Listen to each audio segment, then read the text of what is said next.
ওং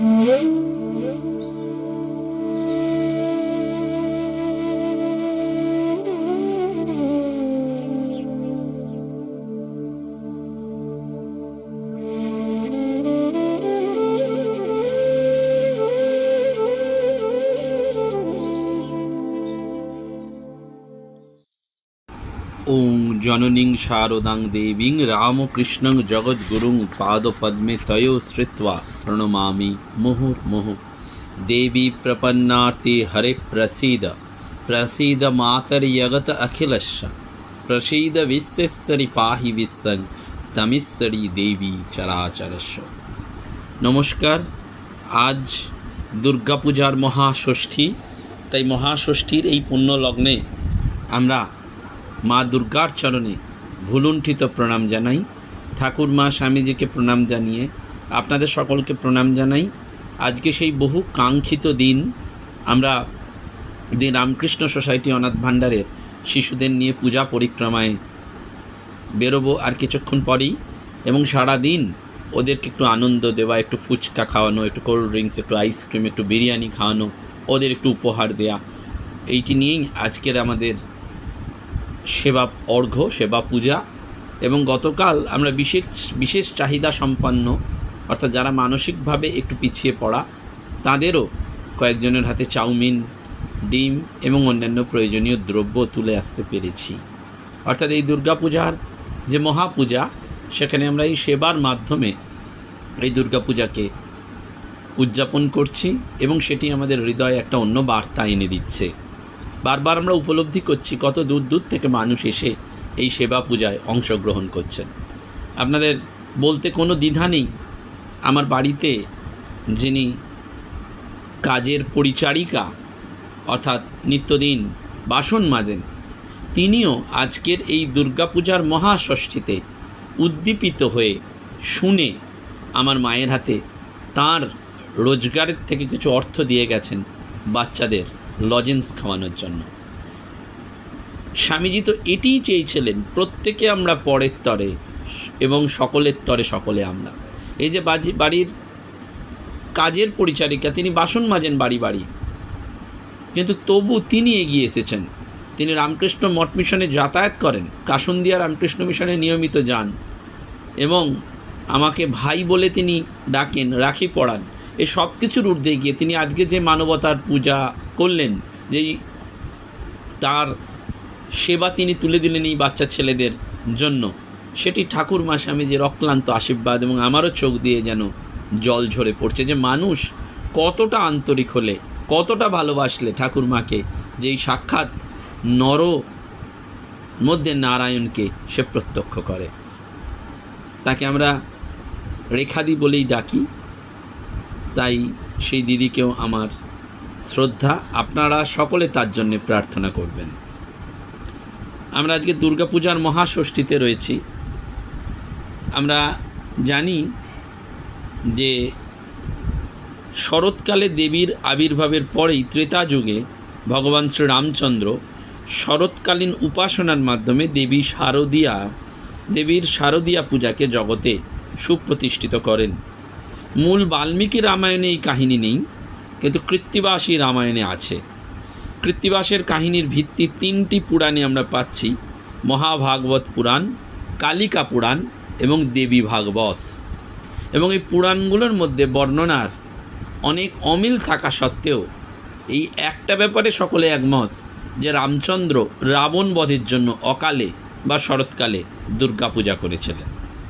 মহাভাগবত অনুসারে রামচন্দ্রের দ্বারা পৌরোহিত্যে বৃত হয়ে ব্রহ্মা লঙ্কার সমুদ্র তীরে আদ্রা নক্ষত্রযুক্ত আশ্বিন কৃষ্ণা নবমীতে, যেটিকে বোধন নবমী বলে, সেই কৃষ্ণা নবমীতে বোধন করে সেই দিন থেকে জ্যেষ্ঠা নক্ষত্রযুক্ত শুক্লা ষষ্ঠী পর্যন্ত দেবীর সাধারণ পূজা, মূলা নক্ষত্রযুক্ত সপ্তমীর দিন পত্রিকা প্রবেশ এবং পূর্বাষাঢ়াযুক্ত অষ্টমী ও উত্তরাষাঢ়াযুক্ত নবমী পর্যন্ত বিশেষ পূজা, অষ্টমী নবমীর সন্ধিতে সন্ধি পূজা করে শ্রবণাযুক্ত দশমী তিথির পূর্বাহ্নে সমুদ্র জলে দেবীর বিসর্জন করেছিলেন।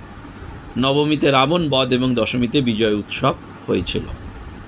আবার অন্যদিকে দেবী ভাগবতের মতে কিষ্কিন্ধায় বর্ষাকাল যাপনের পর আশ্বিন মাস উপস্থিত হলে নারদের উপদেশে শ্রীরামচন্দ্র এই কিষ্কিন্ধা পর্বতে আশ্বিনের নবরাত্রিতে 9 দিন ধরে দেবী অম্বিকার পীঠ স্থাপন করে পূজা করেছিলেন। এখানে কোনো তিথির উল্লেখ নেই, তবে শরৎকাল ও নবরাত্রি দ্বারা বর্তমান পূজাকালকে ইঙ্গিত করা হয়েছে। এবং বলা হচ্ছে এই বৃহৎ ধর্মপুরাণ বলে একটি উপপুরাণ আছে, সেখানেও রাবণ বধের জন্য রামচন্দ্রের হয়ে ব্রহ্মা দক্ষিণায়নকালে নিদ্রিত মহাদেবীর বোধন করেছিলেন এবং দেবতাদের স্তবে তুষ্টা দেবী জাগরিতা হয়ে দেবগণকে তাদের প্রার্থিত বর দান করেছিলেন। দেবীর বরে সেদিন মহাবলী কুম্ভকর্ণ ত্রয়োদশী তিথিতে লক্ষণের অস্ত্রে অতিকায়, অমাবস্যার নিশীতে লক্ষণের দ্বারা মেঘনাদ, প্রতিপদে মকরাক্ষ, দ্বিতীয়াতে দেবান্তক প্রভৃতি রাক্ষসগণ নিহত হয়। এবং পরবর্তীকালে আমরা পাই যে দেবীর কাছে ব্রহ্মা একটি প্রতিজ্ঞা বাক্য উচ্চারণ করেছিলেন। তিনি দেবীকে স্তব করে বলেছিলেন, আমরা যেভাবে বোধন করে তোমার পূজায় ব্রতী হয়েছি, যতকাল এই সৃষ্টি থাকবে ততকাল মানুষ তোমার অর্চনা করবে। রাবণের এই যুদ্ধযাত্রা তো কৃষ্ণা চতুর্দশীতে হয়েছিল। সপ্তমীতে রামচন্দ্রের অস্ত্রে মহাদেবীর প্রবেশ হয়। অষ্টমীতে রাবণের ভয়ঙ্কর যুদ্ধ হয়।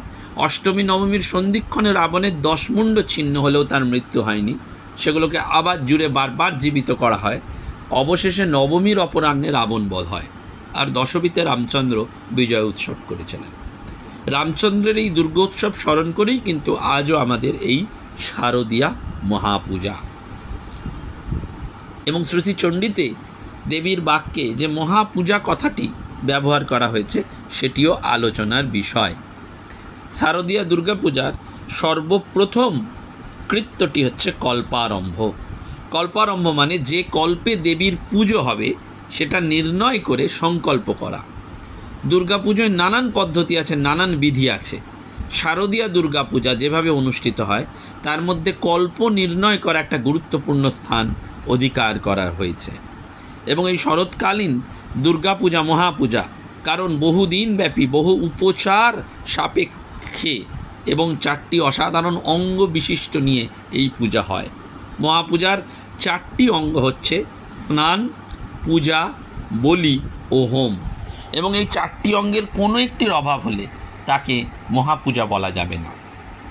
সেই জন্য এই পূজার সংকল্প বাক্যে শ্রী দুর্গা মহাপূজা বলে উল্লেখ করতে হয়।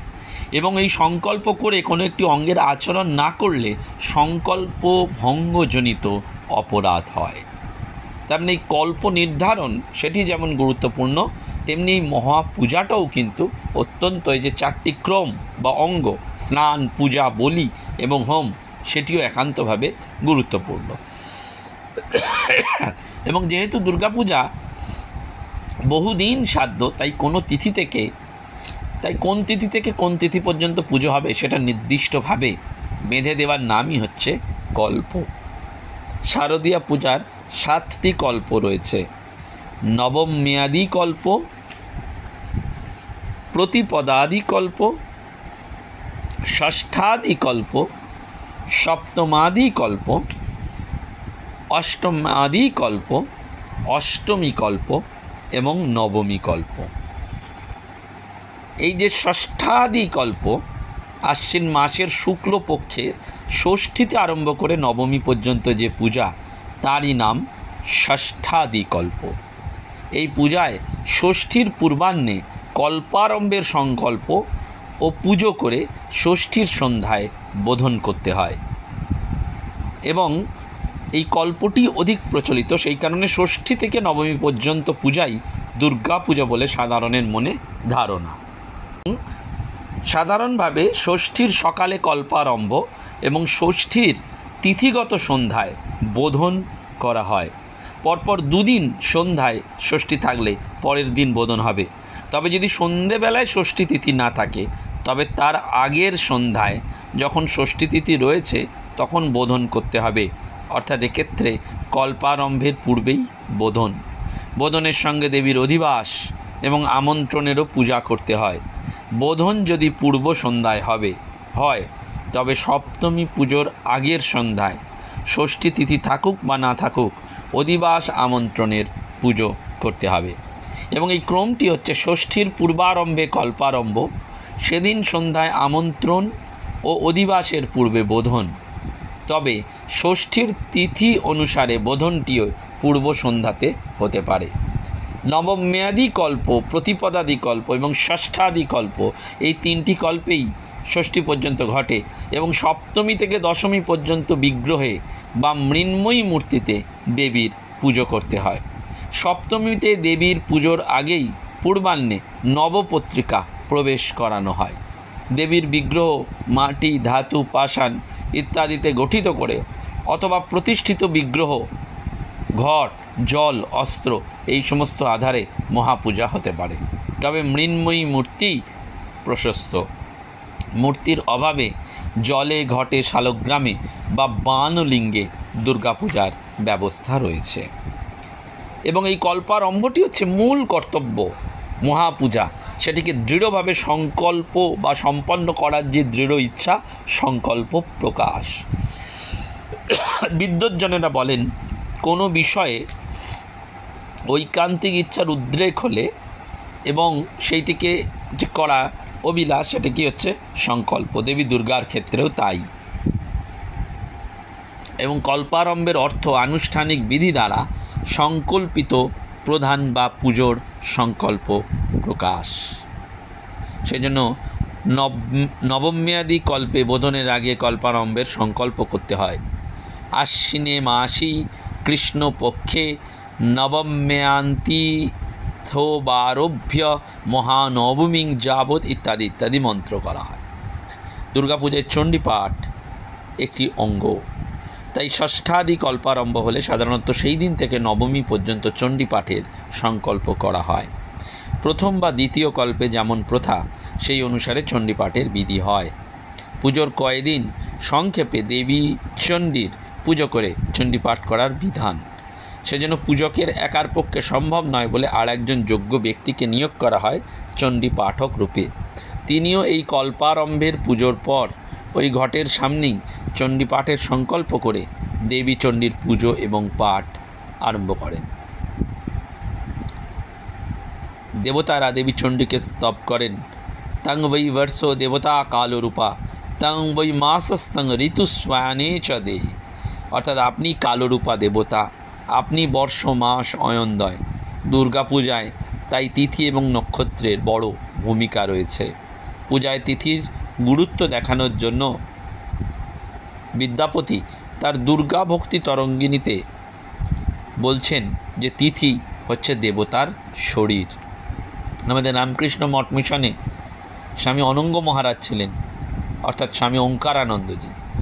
তিনি বহু পূজ্য এক সন্ন্যাসী, বরেণ্য সন্ন্যাসী, দক্ষ পূজারী ছিলেন।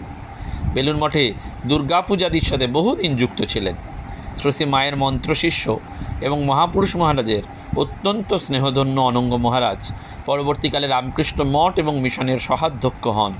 তিনি বলতেন, দেবী তিথিময়ী, তাই তিথি মেনে পুজো করতে হয়। দেবী বিধিময়ী, তাই সমস্ত বিধি পালন করতে হয়। আবার দেবী ভাবময়ী, তাই এই সব পালন করেও নিজের ভাবটুকু বজায় রাখতে হয়। সেজন্য এই দুর্গাপূজা এক মহাপূজা। এই মহাপূজাতে আমাদের বারবার মনে রাখতে হয় তিথি শরীরং দেবস্য। আজকে সেই ষষ্ঠী তিথি বা ষষ্ঠী কল্পাদি রম্ভ, সেই বিশেষ দিন যেদিন বোধন হবে। এবং এই বোধন মানেই কিন্তু আমাদেরও ভেতরের জাগরণ। আমাদের মনেই রাখতে হবে যে দুর্গা চৈতন্যময়ী, আমার স্বরূপও চৈতন্যময়। দুর্গা আনন্দময়ী, আমার স্বরূপও আনন্দময়। এবং এখানেই দুর্গা আরাধনার সার্থকতা। মায়ের কাছে প্রার্থনা করতে হয়, হে মা দুর্গা, তুমি আমাদের শুভ বুদ্ধি যুক্ত করো, তুমি আমাদের সত্যের পথে নিয়ে চলো। সেজন্য দেবী দুর্গার সাথে জীবের একটি নিত্য সম্বন্ধ রয়েছে, কারণ জীব দুর্গারই সমধর্মী। দেবী সচ্চিদানন্দময়ী, জীবও তাই। আত্মরূপ জীব এবং দুর্গা একই। অজ্ঞানতাবশত আমাদের জীববোধ প্রবল হওয়ায় এই স্বরূপ অবস্থা থেকে আমরা বিচ্যুত হই। দেবীর সাথে আমাদের যে নিত্য সম্বন্ধ রয়েছে সেই অনুভূতি থেকে আমরা বঞ্চিত হই, কিন্তু দেবীর স্বরূপ বা আত্মবোধ থেকে আমরা বঞ্চিত নই। আমরা বারবার দেবীর কাছে সেইটি বারবার স্মরণ করি যে এই যে স্বস্তি বাচন সংকল্প সুক্ত ঘটস্থাপন অধিবাস এবং বিসর্জনের শেষেও শান্তি বাড়ি, সব এই দেবী পূজার একটি বিধি, একটি ক্রম। সেটির মধ্যে দিয়ে যেন আমরা মায়ের কাছে সেটি প্রার্থনা করি, দুর্গা আছেন, আমিও আছি, মা আছেন আর আমি আছি, ভাবনা কি আছে আমার। নমস্কার, ধন্যবাদ। প্রাণারাম প্রাণারাম প্রাণারাম প্রাণারাম প্রাণারাম প্রাণারাম। কি যেন লুকানো নামে তাই মিষ্ট এত তব নাম। প্রাণারাম প্রাণারাম প্রাণারাম প্রাণারাম প্রাণারাম।